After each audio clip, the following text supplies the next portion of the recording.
আসসালামু আলাইকুম প্রিয় সরকারি চাকরি প্রার্থী ভাই বোনেরা। আপনারা জানা ওই 28-29 তারিখে মন্ত্রিপরিষদ বিভাগে কিন্তু বিভিন্ন পদের পরীক্ষা অনুষ্ঠিত হবে। তো তাদের জন্য এই ভিডিওটি খুবই গুরুত্বপূর্ণ হবে, কারণ মন্ত্রিপরিষদ বিভাগের অফিস সহায়ক পদের বিগত সালের প্রশ্ন কিন্তু আজকে আমরা সমাধান করব, লিখিত প্রশ্ন সমাধান করব। তাই ভিডিওটি খুবই গুরুত্বপূর্ণ, কারণ আপনি বিগত সালের প্রশ্ন যত সমাধান করবেন, আপনার তত চাকরি পাওয়ার সম্ভাবনা বেড়ে যাবে। ওকে, তো সমাধান করব। তো আপনি যদি চ্যানেল নতুন হয়ে থাকেন তাহলে অবশ্যই চ্যানেলটা সাবস্ক্রাইব করে সঙ্গে থাকবেন, কারণ এই ধরনের সরকারি চাকরি সার্কুলার আপডেট সাজেশন আমি দিয়ে থাকি।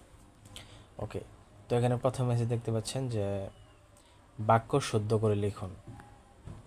একটা গোপন কথা বলি, তো এটা শুদ্ধ করে লিখতে বলছে, এটা হবে একটা গোপনীয় কথা বলি।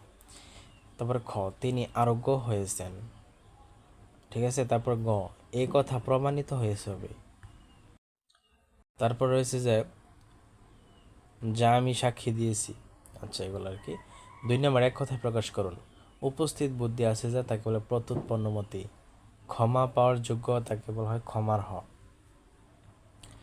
এরপরে রয়েছে যিনি বক্তৃতা দানে পটু তাকে বাগ্মী বলে। লাভের ইচ্ছা লিপ্সা।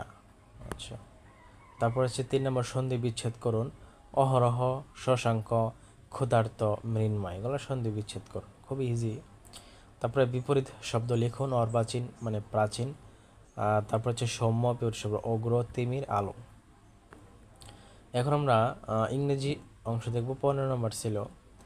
তারপরে প্রথমে sir write a paragraph tense 10 sentence on my country. My country মানে আমার দেশ সম্পর্কে প্যারাগ্রাফ লিখতে বলছে ইংরেজিতে।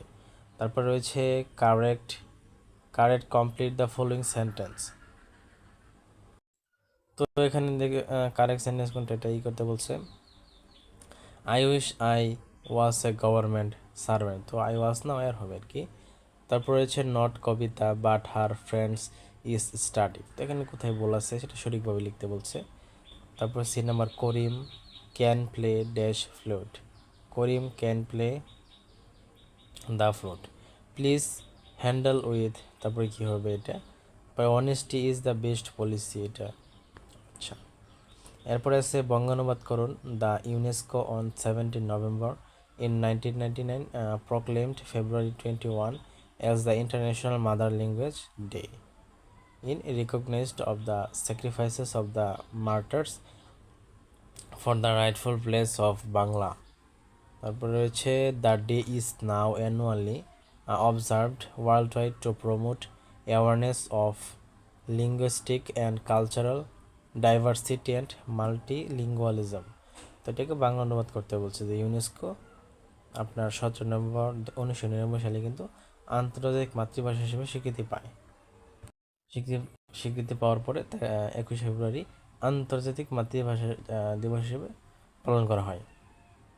তারপর গণিত আছে কত নম্বর, 10 নম্বর।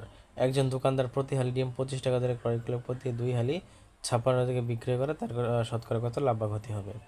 তারপরে আছে 9 নম্বর, একটি উৎপাদকে বিশ্লেষণ করতে বলছে। রম্বস বর্গের দুটি করে বৈশিষ্ট্য লিখুন। তো এই ছিল মোট 40 নম্বরের রিটেন পরীক্ষা অফিস সহায়ক। প্রশ্নটা কিন্তু খুবই ইজি ছিল।